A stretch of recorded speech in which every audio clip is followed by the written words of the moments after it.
On a R cosinus de x égale à sinus de x. Pour résoudre ça, je vous donne une technique facile. Je vais juste dire que on a cosinus de x égale à sinus de x. Vous rappelez la relation fondamentale de la trigonométrie.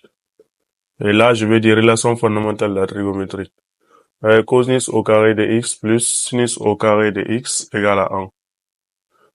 Vous avez déjà dit que cosinus de x égale à sinus de x. Donc vous tirez, vous aurez cosinus de x au carré plus cosinus de x au carré. Pourquoi je dis ça? Parce que j'ai déjà dit que sinus égale à cosinus. C'est ce qu'on essaie de résoudre. Donc on aura 2 cosinus au carré de x égale à 1. Et là, dans ce cas, on aura cosinus au carré de x égale à 1 demi. Et là, cosinus de x égale à plus ou moins racine de 2 sur 2. Ou bien, c'est mieux d'écrire cosinus de x égale à racine de 2 moins racine de 2 sur 2. Vous prenez les deux cas. Dites premier cas. Premier cas, cosinus de x égale à racine de 2 sur 2. Cosinus de x, racine de 2 sur 2, c'est cosinus de pi quart. Cosinus de pi quart, on vous a déjà dit que x égale à pi quart plus k de pi.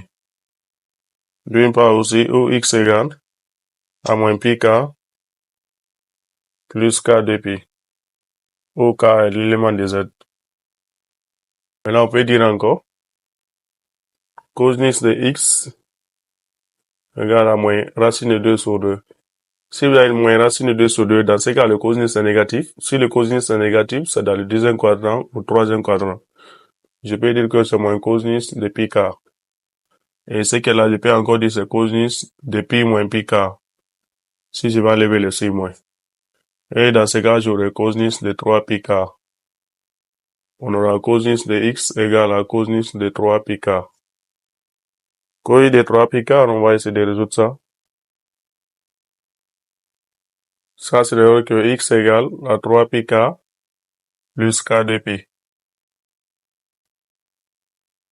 Ou x égale moins 3 pi quart plus k de pi.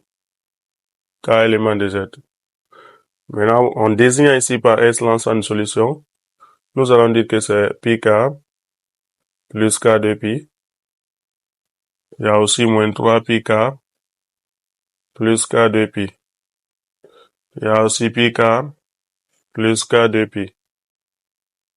Il y a moins pi quart plus k de pi. Où k appartient à z.